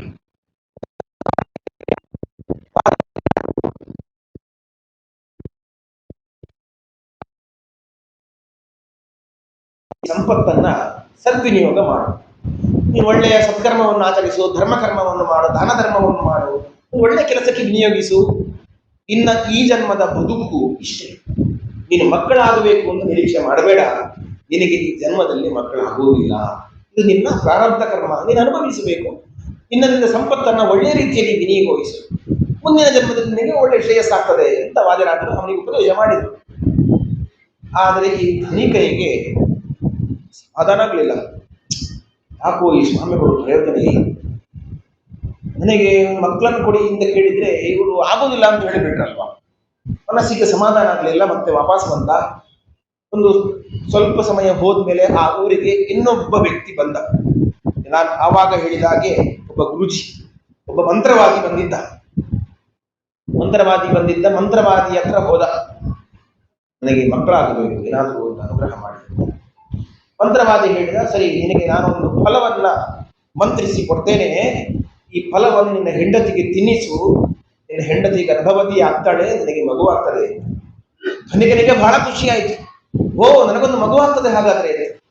ಫಲವನ್ನು ಸ್ವೀಕರಿಸಿದ, ಹೆಂಡತಿ ಗರ್ಭವತಿಯಾಗಲು, ಮಗು ಹುಟ್ಟಿತು. ಧನಿಕನಿಗೆ ಎಲ್ಲಿಲ್ಲದ ಸಂಭ್ರಮ, ಅಂತೂ ಇಂತೂ ನನಗೊಂದು ಮಗುವಾಯಿತು. ಮಗು ಬೆಳೆಯಿತು, ಸಂತೋಷದಲ್ಲಿದ್ದ ಮನೆಯಲ್ಲಿ ಮಗುವಾಯಿತು ಅಂತ.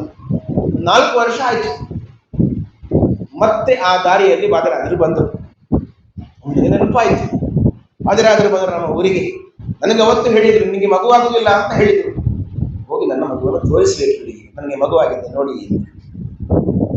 ಅವನ ಹೆಂಡತಿಯನ್ನು ಕರೆದುಕೊಂಡು, ಮಗುವನ್ನು ಕರೆದುಕೊಂಡು ವಾದಿರಾಜರ ಹತ್ರಕ್ಕೆ ಹೋದಾಗ ವಾದಿರಾಜ ಏನು ಬಂದದ್ದು ಕೇಳಿದ್ರು. ಸ್ವಾಮಿ, ನಾನೊಂದು 4 ವರ್ಷದ ಹಿಂದೆ ನಿಮ್ಮ ಹತ್ರ ಬಂದಿದ್ದೆ, ನೀವು ಅವಾಗ ಏನು ಹೇಳಿದ್ರಿ? ಮಗು ಆಗುವುದಿಲ್ಲ ಅಂತ ಹೇಳಿದ್ರಿ. ನೋಡಿ, ನನ್ನ ಹತ್ರ 4 ವರ್ಷದ ಮಗು ಉಂಟು. ಮಂತ್ರವಾದಿಗಳು ಬಂದಿದ್ರು, ಒಬ್ಬ ಬಾಬಾ ಬಂದಿದ್ರು, ನನಗೆ ಮಗು ಹುಟ್ಟಿದ್ದಾರೆ ನೋಡಿ ಅಂತ ಬಹಳ ವ್ಯಂಗ್ಯವಾಗಿ ವಾದಿರಾಜರ ಮುಂದೆ ಮಾತನಾಡಿದ. ವಾದಿರಾಜರು ಹೇಳಿದ್ರು, ನೋಡಪ್ಪ, ಈ ನನ್ನ ಮಾತನ್ನ ಸರಿಯಾಗಿ ಅರ್ಥ ಮಾಡಿಕೊಂಡಿಲ್ಲ. ಈ ಮಗು ನೀನು ಏನು ಅಂತ ತಿಳ್ಕೊಂಡಿದ್ದೀಯಾ ಕೇಳಿದ್ರು. ಯಾಕೆ, ಏನಾಯ್ತು, ಏನು, ನಾನು ತೋರಿಸ್ಲಾ ಕೇಳಿದ್ರು. ಆಯ್ತು ಅಂತ ಹೇಳಿದ. ಒಂದು ಮಂತ್ರಪೂರಿತವಾದ ಜಲವನ್ನು ಕೈಯಲ್ಲಿ ನೀರು ಹಾಕಿಕೊಂಡ್ರು, ಮಂತ್ರದಿಂದ ಅದನ್ನು ಅಧಿಮಂತ್ರಿಸಿದ್ರು. ಆ ಜಲವನ್ನ ಮಗುವಿನ ಮೇಲೆ ಪ್ರೋಕ್ಷಣೆ ಮಾಡಿದರು. ಪ್ರೋಕ್ಷಣೆ ಮಾಡಿದ್ರೆ ಅದೊಂದು ದೊಡ್ಡ ಭೂತವಾಗಿ ಅದು ಪರಿವರ್ತನೆ ಆಯಿತು. ಪರಿವರ್ತನೆ ಆದ್ಮೇಲೆ ಆ ಭೂತವನ್ನು ಅದರ ಪ್ರಶ್ನೆ ಮಾಡ್ತಾರೆ, ಯಾರು ನೀನು ಹೇಳು. ಅವಾಗ ಆ ಭೂತ ಹೇಳ್ತದೆ, ನಾನು ಆ ಮಂತ್ರವಾದಿಯ ಅಧೀನದಲ್ಲಿ ಇರುವವನು ನಾನು.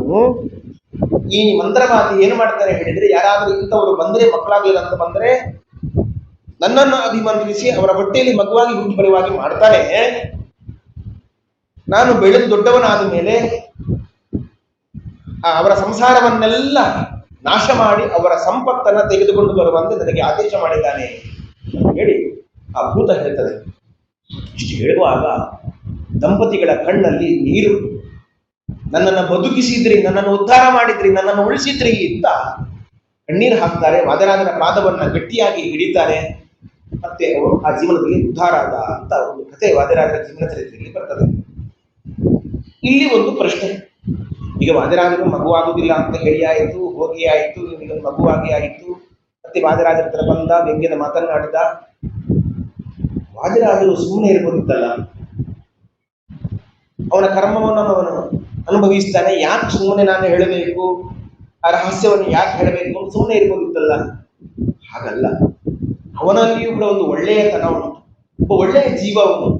ಅವನನ್ನು ನಾನು ಉದ್ಧಾರ ಮಾಡಬೇಕು, ಅವನಿಗೆ ಅನ್ಯಾಯ ಆಗಬಾರದು ಅಂತ ಹೇಳಿ ಸತ್ಯವನ್ನು ತೋರಿಸಿಕೊಟ್ಟು ಅವನಿಗೆ ಜೀವನದಲ್ಲಿ ಎಷ್ಟು ಸಿಗುತ್ತೋ ಅಷ್ಟನ್ನು ಸಿಗುವಂತೆ ಮಾಡಿ ಆ ಅನುಗ್ರಹ ಮಾಡುವಂತಹ ಕಾಮಧೇನು ಕಲ್ಪವೃಕ್ಷ, ಅದು ವಾದಿರಾಜ ಗುರು ಸಾರ್ವಭೌಮರು. ಅಂತಹ ದೊಡ್ಡ ವ್ಯಕ್ತಿತ್ವ, ದೊಡ್ಡ ಶಕ್ತಿ ವಾದಿರಾಜರಲ್ಲಿದೆ. ಹಾಗಾಗಿ ನಾವೆಲ್ಲರೂ ವಾದಿರಾಜರಲ್ಲಿ ಪ್ರಾರ್ಥನೆ ಮಾಡುವಾಗ ಸ್ವಲ್ಪ ಎಚ್ಚರಿಕೆಯಿಂದ ಪ್ರಾರ್ಥನೆ ಮಾಡೋಣ. ವಾದಿರಾಜರೇ, ನಮಗೆ ಏನ್ ಕೊಡ್ಬೇಕು ಅಂತ ಉಂಟು ಅದನ್ನು ನೀವೇ ನೋಡಿ ಕೊಟ್ಟು ಬಿಡಿ. ನನಗೆ ಗೊತ್ತಿಲ್ಲ ಏನ್ ಕೇಳಬೇಕು ಅಂತ, ನನಗೆ ಗೊತ್ತಿಲ್ಲ, ನನಗೆ ಏನಾಗುತ್ತೆ ನನಗೆ ಗೊತ್ತಿಲ್ಲ. ಈ ಕೆಲವೊಮ್ಮೆ ಔಷಧಿಯನ್ನು ತೆಗೆದುಕೊಂಡ್ರೆ ನಮಗೆ ಅದರ ಸೈಡ್ ಎಫೆಕ್ಟ್ಸ್ ಏನು ಅಂತ ನಮ್ಗೆ ಗೊತ್ತಿಲ್ಲ. ಡಾಕ್ಟರ್ ಹೇಳಬೇಕು, ಈ ಔಷಧಿ ನಿಮ್ಗೆ ಆಗೋದಿಲ್ಲ, ನಿಮ್ಗೆ ಬೇಡ, ಈ ನಿಮ್ಮ ದೇಹ ಪ್ರಕೃತಿಗೆ ಇದನ್ನು ತೆಗೆದುಕೊಂಡ್ರೆ ಮಾತ್ರ ನಿಮ್ಗೆ ಸರಿ ಹೋಗ್ತದೆ ಅಂತ ವೈದ್ಯರು ಹೇಳಬೇಕು ನಮಗೆ. ಇಲ್ಲದೆ ಹೋದ್ರೆ ನಾವು ಕಂಡ ಔಷಧಿಯನ್ನು ತೆಗೆದುಕೊಳ್ತೇವಾ? ಔಷಧಿ ಆಗುವಾಗ ಬಹಳ ನಾವು ಜಾಗ್ರತೆ ಮಾಡ್ತೇವೆ. ನಮ್ಮದೇ ಫ್ಯಾಮಿಲಿ ಡಾಕ್ಟರ್ ಬೇಕು, ಒಳ್ಳೆ ಎಕ್ಸ್ಪರ್ಟ್ ಬೇಕು. ಈ ಔಷಧಿಗಳನ್ನೆಲ್ಲ ನಾವೆಲ್ಲ ಆನ್ಲೈನಲ್ಲಿ ನೋಡಿ ನಾವೇ ತೆಗೆದುಕೊಳ್ಳಿಲ್ಲ. ಡಾಕ್ಟರ್ನ ಕನ್ಸಲ್ಟ್ ಮಾಡಿ, ಡಾಕ್ಟರ್ ಹತ್ರ ಕೇಳಿ, ಒಳ್ಳೆಯ ಡಾಕ್ಟರ್ ಅಂತ 4 ಸತಿ ಪರೀಕ್ಷೆ ಮಾಡಿ, ಸೆಕೆಂಡ್ ಒಪಿನಿಯನ್ ಕೇಳಿ ಆಮೇಲೆ ನಾವೆಲ್ಲ ತೆಗೆದುಕೊಳ್ತೇವೆ. ಆದರೆ ಒಂದು ಅಧ್ಯಾತ್ಮದ ದಾರಿಯಲ್ಲಿ ಸಾಗಬೇಕಾದ್ರೆ ಹೀಗೆಲ್ಲ ಮಾಡ್ಲಿಕ್ಕಾಗ್ತದ? ಹಾಗಾಗುವುದಿಲ್ಲ. ಯೋಗ್ಯವಾದ ಗುರುಗಳನ್ನು ಆಶ್ರಯಿಸಿಕೊಂಡಾಗ ಮಾತ್ರ ನಮಗೆ ಯೋಗ್ಯವಾದ ದಾರಿಯಲ್ಲಿ ಹೋಗಲಿಕ್ಕೆ ಸಾಧ್ಯ, ಭಗವಂತನ ಅನುಗ್ರಹವನ್ನು ಸಂಪಾದಿಸಿಕೊಳ್ಳಲಿಕ್ಕೆ ಸಾಧ್ಯ. ಅಂತಹ ದಾರಿಯನ್ನು ನಮಗೆಲ್ಲ ನಮ್ಮ ಹಿರಿಯರು ತೋರಿಸಿಕೊಟ್ಟಿದ್ದಾರೆ. ಆ ದಾರಿಯಲ್ಲಿ ನಾವೆಲ್ಲ ಸಾಗೋಣ, ಗುರುಗಳ ಅನುಗ್ರಹವನ್ನು ಸಂಪಾದಿಸಿಕೊಳ್ಳೋಣ. ಆ ಮೂಲಕ ಹಯಗ್ರೀವ ದೇವರ ಸಂಪೂರ್ಣ ಅನುಗ್ರಹಕ್ಕೆ ನಾವೆಲ್ಲ ಪಾತ್ರರಾಗೋಣ ಅಂತ ಹೇಳ್ತಾ, ಇವತ್ತಿನ ದಿವಸ ಈ ಕೂಟದಲ್ಲಿ ನಮ್ಮ ಇಲ್ಲಿನ ಎಲ್ಲ ಪುರೋಹಿತ ವೃಂದದವರು, ನಮ್ಮ ಸಂಧಾರಣ ಭಟ್ರು, ಆಮೇಲೆ ಗಣೇಶ್ ಭಟ್ರು, ಇವರೆಲ್ಲ ಅನೇಕ ವೃಂದದವರು, ಇಲ್ಲೇ ಪುರೋಹಿತರು ಜಾಸ್ತಿ ಇದ್ದಾರೆ ಅಂತ ಕಾಣ್ತದೆ ಅಲ್ವಾ? ಎಲ್ಲ ಪುರೋಹಿತ ವೃಂದದವರು ಸೇರಿ ಈಗೆಲ್ಲ ಬಹಳ ಸೀಸನ್, ತುಂಬ ಸೀಸನ್, ಇಡೀ ಸೀಸನ್. ಈ ಸೀಸನ್ ನಲ್ಲಿ ಕೂಡ ನಿಮ್ಮ ಕಾರ್ಯದ ಒತ್ತಡವನ್ನು ಕೂಡ ಬದಿಗಿಟ್ಟು ಗುರುಗಳು ನಮಗೆ ಅಧಿಕ ಮಾಸದಲ್ಲಿ ಬರಬೇಕು, ಒಂದು ಒಳ್ಳೆಯ ಕಾರ್ಯಕ್ರಮವನ್ನು ಮಾಡಬೇಕು ಅಂತ ಶ್ರದ್ಧೆಯಿಂದ ಕುಮ್ಮಟದ ಎಲ್ಲ ಭಕ್ತರನ್ನು ಸೇರಿಸಿದ್ದೆ. ಕುಮ್ಮಟದ ಭಕ್ತರನ್ನು ಸೇರಿಸಿದ ಜೊತೆಯಲ್ಲಿ ಪರಮೂರ್ತ ಭಕ್ತರನ್ನು ಸೇರಿಸಿದ್ದೆ ಅನ್ನೋದು ಇದು ನಿಮ್ಮ ಊರಿನ ಒಂದು ದೊಡ್ಡ ಹೆಗ್ಗಳಿಕೆ. ನಿಮಗೆ ನೋಡಿ, ನಿಮ್ಮ ಕುಮ್ಮಟದಲ್ಲಿ ಕೆಪಾಸಿಟಿ ಇದೆ, ಎಲ್ಲ ಊರು ಬರುವಂತಾರೆ. ವರ್ಷ ಬರಬೇಕು ಅಂತ ಭಟ್ರು ಹೇಳ್ತಾ ಇದ್ದಾರೆ. ಪ್ರತಿ ವರ್ಷವೂ ಕೂಡ ಬರೋಣ. ಈ ಕುಮ್ಮಟದಲ್ಲಿ ಕಾರ್ಯಕ್ರಮ ಆಗಿದ್ದು ಮೊದಲನೇ ಬಾರಿ ಅಲ್ವಾ? ನಮ್ಮ ಗುರುಗಳಿಂದ ಆಗಿತ್ತು ಇಲ್ಲ ಅಂತ ಕಾಣಿಸ್ತಾ ಮಾಲ್ಗಡೆಯಲ್ಲಿ ನಾನು ಬಂದಿದ್ದೆ, ನಾನು ಆಗಿತ್ತು, ಅಲ್ಲೇ ಭಗವನ ಮಠದಲ್ಲಿ ಆಗಿತ್ತು. ಹೌದು, ನಾನು ಬಂದಿದ್ದೆ ಭಗವನ ಮಠದಲ್ಲಿ 3 ದಿವಸ ಇದೆ ಭಗವನ ಮಠದಲ್ಲಿ. ಹೌದು. ಹಾಗಾಗಿ ಕುಮ್ಮಟದವರು ನಮ್ಗೆ ಇಲ್ಲಿ ಇರುವವರು ಯಾರು ಅಪರಿಚಿತರು ಯಾರಿಲ್ಲ, ಎಲ್ಲ ಇರುವ ಪರಿಚಿತರೇ. ಪ್ರತಿ ವರ್ಷ ಸೌದೆಗೆ ಬರ್ತಾರೆ, ತಪ್ಪದೇ ಬರ್ತಾರೆ. ಇವರು ಒಂದು ಬಾರಿ ಬರುವುದಲ್ಲ, ಅನೇಕ ಬಾರಿ ಬರ್ತಾರೆ. ಚಾತುರ್ಮಾಸಿಕ ತಪ್ಪಿಸೋದೇ ಇಲ್ಲ. ಪ್ರತಿ ಬಾರಿ ಈ ಪ್ರದೇಶದ ಕುಮಟ, ಹೊನ್ನಾವರ ಪ್ರದೇಶದ ಎಲ್ಲರೂ ಬಂದು ಪಾದಪೂಜೆ ಮಾಡಿ ಹೋಗ್ತಾರೆ. ಅಷ್ಟು ಶ್ರದ್ಧೆಯನ್ನ ಇವತ್ತಿಗೂ ಇಟ್ಟುಕೊಂಡಿದ್ದಾರೆ. ಅದು ಇನ್ನಷ್ಟು ಅಭಿವೃದ್ಧಿ ಆಗಲಿ. ನಾನು ಒಂದು ಈ ಮಾತು ಹೇಳಬೇಕಂದ್ರೆ, ಈ ವರ್ಷ ಸ್ವಲ್ಪ ಎಕ್ಸ್ಟ್ರಾ ಜನ ಬಂದಿದ್ದಾರೆ ಈ ಸರ್ತಿ. ನಮ್ಮ ಕುಮಟ ಕಡೆಯಿಂದ ಈ ಹೊನ್ನವರದ ಕಡೆಯಿಂದ ಎಕ್ಸ್ಟ್ರಾ ಸಿಕ್ಕಾಪಟ್ಟೆ ಜನ ಬಂದಿದ್ದಾರೆ. ನನ್ನ ಲೆಕ್ಕದಲ್ಲಿ ಅಂದಾಜು ಹಾಕಬೇಕಾದ್ರೆ ಒಂದು 200-300 ಜನ ಬಂದು ಪಾದಪೂಜೆ ಮಾಡಿರೋದು ಇಲ್ಲಿ ಗುರುಡೇವೆ. ಜಾಸ್ತಿ ಬಂದಿದ್ದಾರೆ. ಒಂದೇ ದಿವಸ ಒಂದು 75 ಜನ ಬಂದಿದ್ರು ಪಾದಪೂಜೆ ಮಾಡ್ಲಿಕ್ಕೆ ಅಂತ ಹೇಳಿ. 45 ದಿವಸ ಇವರೇ ಒಂದು ದಿವಸ ಬಂದಿದ್ರು. ಹಿಂದೆ ಒಂದು ಟೀಮ್ 2 ಬಸ್ ಮಾಡ್ಕೊಂಡು ಬಂದಿದ್ರು, 4 ಗಾಡಿ ಇತ್ತು. ಹಾಗಾಗಿ ಹೆಚ್ಚಿನ ಸಂಖ್ಯೆಯಲ್ಲಿ ಇಲ್ಲಿಂದ ಬರ್ತಾ ಇದ್ದಾರೆ ಈಗ. ಹಾಗಾಗಿ ಎಲ್ಲಾ ಊರಿಗೂ ಕೂಡ ಒಂದು ಮಾದರಿ ಊರು ನಮ್ಮ ಕುಮಟ ಅಂತ ಒಂದೊಂದು ದಿವಸ ಆಗಲಿಕ್ಕಿದೆ ಅಂತ ಕಾಣ್ತದೆ. ಹಾಗಾಗಿ ಎಲ್ರಿಗೂ ಒಳ್ಳೆಯದಾಗಲಿ. ಸಮಾಜ ಇನ್ನೂ ಹೆಚ್ಚು ಬೆಳಿಬೇಕು, ಎಲ್ರಿಗೂ ಒಳ್ಳೆಯದಾಗಬೇಕು, ಮನೆಯಲ್ಲಿ ಸುಖ ಶಾಂತಿ ನೆಮ್ಮದಿ ಸಿಗಬೇಕು, ವ್ಯವಹಾರದಲ್ಲಿ ಅಭಿವೃದ್ಧಿ ಆಗಬೇಕು, ನಾವು ಮಾಡುವ ಕೆಲಸದಲ್ಲಿ ನಮಗೆ ಯಶಸ್ಸು ಸಿಗಬೇಕು. ಗಂಡ ಮನೆಗೂ ತಪ್ಪಿಸಲಿಲ್ಲ, ಯಾವುದಕ್ಕೂ ತಪ್ಪಿಸುದಿಲ್ಲ ನಾವು. ಆ ಶ್ರದ್ಧೆ ಇಟ್ಕೊಂಡಿದ್ದೀರಿ, ಆಗ್ಲಿ ಎಲ್ರಿಗೂ ಒಳ್ಳೆಯದಾಗಲಿ. ಇದೇ ರೀತಿಯಾಗಿ ನಿಮ್ಮ ಮಕ್ಕಳನ್ನು ಕರ್ಕೊಂಡು ಬರಬೇಕು, ಮಕ್ಕಳಿಗೆ ಬರಬೇಕು, ಆ ಸಂಸ್ಕಾರ ಬರಬೇಕು. ಮಕ್ಕಳು ಬಂದಾಗ ಮಾತ್ರ ಪರಂಪರೆ ಮುಂದುವರೆದುಕೊಂಡು ಹೋಗ್ತದೆ. ಏನಾಗ್ತದೆ, ಮಠಕ್ಕೆ ಬರುವುದು ಎಲ್ಲ 60 ದಾಟಿದವರು ಮಾತ್ರ ಅಂತ ಆಗಿ ಹೋಗ್ತದೆ. ಪುರುಷೋತ್ತಾದಾಗ ಮಠಕ್ಕೆ ಹೋಗುದು ಅಂತ ಅದಾಗಬಾರ್ದು. ಮಕ್ಕಳನ್ನು ಕರ್ಕೊಂಡು ಬರಬೇಕು. ಶಾಲೆ ಇದ್ರೂ ಕೂಡ ರಜೆ ಇರೋ ದಿವಸ ನೋಡಿಕೊಂಡು ಮಕ್ಕಳನ್ನು ಕರ್ಕೊಂಡು ಬಂದು ಮಕ್ಕಳಿಗೆ ಏನು ಮಠ ಅಂದ್ರೆ ಏನು, ದೇವರಂದ್ರೆ ಏನು, ಗುರುಗಳಂದ್ರೆ ಏನು, ಆ ದಾರಿಯನ್ನು ನಾವು ತೋರಿಸಿಕೊಟ್ಟಾಗ ಮತ್ತೆ ಮಕ್ಕಳ ಭವಿಷ್ಯಕ್ಕೆ ಮುಂದೆಲ್ಲ ಒಳ್ಳೆಯದಾಗ್ತದೆ. ಎಲ್ಲ ಒಳ್ಳೆಯದಾಗಲಿ ನಾವು ಹಾರೈಸುವುದಷ್ಟೇ. ನಮ್ಮ ಶಿಷ್ಯ ವೃಂದಕ್ಕೆ ದೇವರು ವಿಶೇಷ ಅನುಗ್ರಹ ಮಾಡಲಿ, ಅವರಿಗೆ ಶ್ರೇಯಸ್ಸಾಗಲಿ, ಅವರು ಮಾಡುವ ಕೆಲಸದಲ್ಲಿ ಅವರಿಗೆ ಯಶಸ್ಸು ಸಿಗಲಿ ಅಂತ ಹೇಳಿ ನಮ್ಮ ಈ ಬದುಕಿನ ಪ್ರಾರ್ಥನೆ ಅಷ್ಟೇ. ಯಾರ್ಯಾರು ವಾದಿರಾಜರನ್ನು ನಂಬಿಕೊಂಡು ಬರ್ತಾರೋ, ಯಾರ್ಯಾರು ಭೂತರಾಜರನ್ನು ನಂಬಿಕೊಂಡು ಬರ್ತಾರೋ ಅವರಿಗೆಲ್ಲ ಒಳ್ಳೆಯದಾಗಲಿ ಅಂತ ನಾವು ನಿತ್ಯವೂ ಕೂಡ ಪ್ರಾರ್ಥನೆ ಮಾಡುವುದು. ಆಗಲಿ, ಎಲ್ಲರೂ ಕೂಡ ಶುಭವಾಗಲಿ, ಶ್ರೇಯಸ್ಸಾಗಲಿ ಅಂತೇಳಿ ಹಾರೈಸಿ ಈ ಕಾರ್ಯಕ್ರಮಕ್ಕೆ ಪರಿಶ್ರಮ ಪಟ್ಟಂತಹ ಎಲ್ಲ ಕುಟುಂಬದ ಭಕ್ತ ವೃಂದದವರು, ವಿಶೇಷವಾಗಿ ಅಪ್ರೇತ ವೃಂದದವರು, ಅವರಿಗೆಲ್ಲರಿಗೂ ಕೂಡ ಶ್ರೇಯಸ್ಸಾಗಲಿ.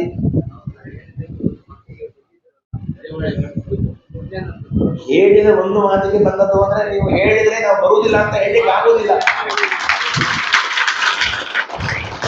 ನೀವು ವರ್ಷಕ್ಕೆ 10 ಬಾರಿ ಮಠಕ್ಕೆ ಬರುವಾಗ ನಾನು 1 ಬಾರಿ ನಿಮ್ಮ ಹತ್ರ ಬರಬಾರ್ದ?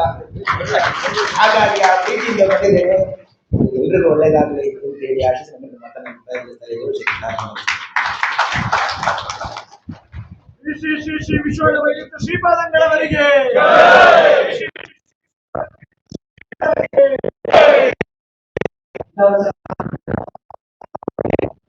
ಎಲ್ಲ ಸಮಾಜದ ಬಾಂಧವರು ಧನ್ಯವಾದಗಳನ್ನು ಸ್ವೀಕರಿಸಿದ.